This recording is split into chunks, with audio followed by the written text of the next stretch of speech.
ওই পাকিস্তানের প্রেতাত্মা ওগুলি এখনও ছাড়েনি। সেখানে ধর্মান্ধতা এবং এই কুপমণ্ডকতা দিয়ে একটা শ্রেণী কিন্তু ধীরে ধীরে সকলের অজান্তেই গড়ে উঠেছে, যারা ওই যুদ্ধ অপরাধীদের দোসর ছিল।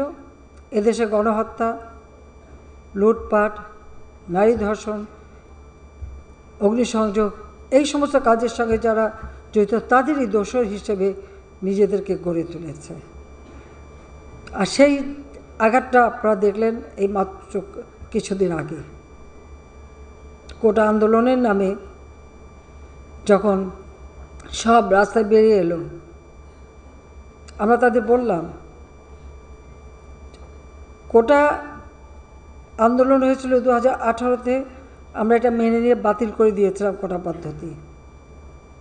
কিন্তু হ্যাঁ, মুক্তিযোদ্ধার সন্তানরা মামলা করলো, সেখানে আবার আমার করা যে প্রজ্ঞাপনটা বাতিল করে দিল হাইকোর্ট, আবার কোটা ফিরে আসলো। সাথে সাথে সরকারের পক্ষ থেকে অ্যাপিলেট ডিভিশনে আপিল করা হলো। খামেরা তো দাগ হয় কিভাবে? এই যে ভাবি, দাগও যাবে রাগও যাবে, নিন চাকা সুপার হোয়াইট।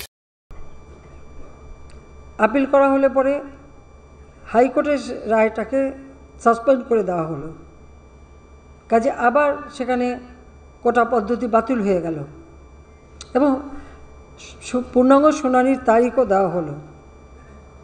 5 জুন এই রায় হয়েছিল, পুরা জুন মাস চলে গেল। জুলাই মাসের 7 তারিখ থেকে হঠাৎ দেখি আবার কোটার জন্য আন্দোলন। যখন কোটা পদ্ধতি নাই, তখন কিন্তু কোটা পদ্ধতি নাই, কিন্তু তখনই আন্দোলন। আর আন্দোলন না, সেখানে দেখা গেল ঝাঁকে ঝাঁকে সব জড়ো হয়ে যাচ্ছে, শিক্ষক থেকে শুরু করে গার্জিয়ান থেকে শুরু করে সবাই, অনেক শিশুদের নিয়েও হাজির হচ্ছে। আমার খুব সন্দেহ হলো যে এটার পিছনে অন্য কিছু আছে, আমি সেটা বেরোচ্ছিলাম। তাহলে এই ছেলে মেয়েদের ভবিষ্যৎ কী হবে?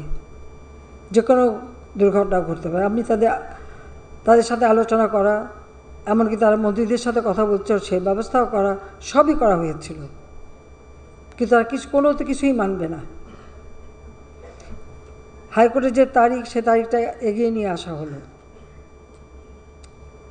এগিয়ে নিয়ে এসে অ্যাপিলেট ডিভিশন চেম্বার জাজ থেকে রায় দেওয়া হলো। ঠিক যা চেয়েছিল তার থেকে বেশি দেওয়া হলো। তাদের এক দফা দাবি ছিল কোটা সংস্কার, সেই যে দাবি করেছে সেই দাবি সংস্কার করে দেওয়া হলো, কিন্তু সেই সংস্কার করে দেওয়ার পরেও তাদের আন্দোলন থামে না, দাবি থামে না।